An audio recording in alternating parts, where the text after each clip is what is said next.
Coral साम्राज्य के बीचों बीच एक छोटा और साहसी बच्चा समुद्री घोड़ा फिनले अपने सतर्क और ज्यादा सुरक्षा करने वाले पिता सार्ज के साथ रहता था। फिनले ऊर्जा और उत्साह से भरा था और विशाल महासागर को खोजने का सपना देखता था, लेकिन सार्ज हमेशा उसे चट्टान के घर से बाहर जाने वाले खतरों के बारे में चेतावनी देता था। बावजूद इसके फिनले को रोमांच पसंद था।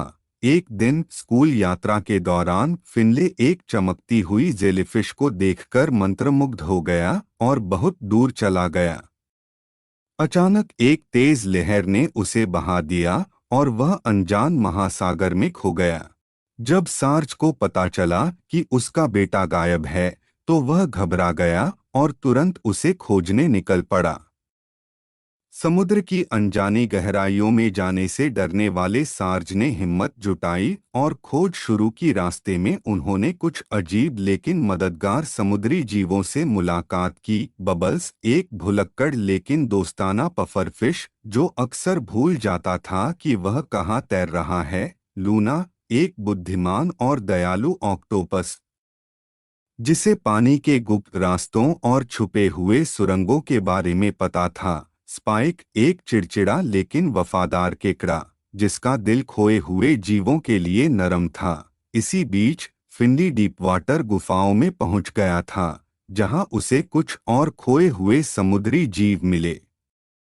वे सब मिलकर अपने घर लौटने का रास्ता ढूंढने की कोशिश करने लगे, लेकिन एक चालाक और धूर्त मुरैना मछली वेक्स ने उन्हें अपनी गुफा में हमेशा के लिए फंसाने की योजना बनाई।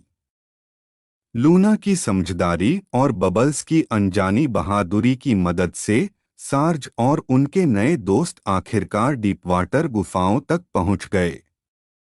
उन्होंने वेक्स को चकमा देने के लिए एक चाल चली। स्पाइक ने अपने पंजों को जोर से बजाकर ध्यान भटकाया और लूना ने एक स्याही का बादल छोड़ दिया। इस तरकीब से वेक्स भ्रमित हो गया और सार्ज ने फिनली को बचा लिया। पिता पुत्र का यह भावुक मिलन खुशी से भर गया। घर लौटते समय सार्ज को एहसास हुआ कि उन्हें फिनली की जिज्ञासा को दबाने के बजाय उसे समझदारी से सिखाना चाहिए। दूसरी ओर फिनली को भी समझ आ गया कि समुद्र जितना रोमांचक है, उतना ही खतरनाक भी हो सकता है।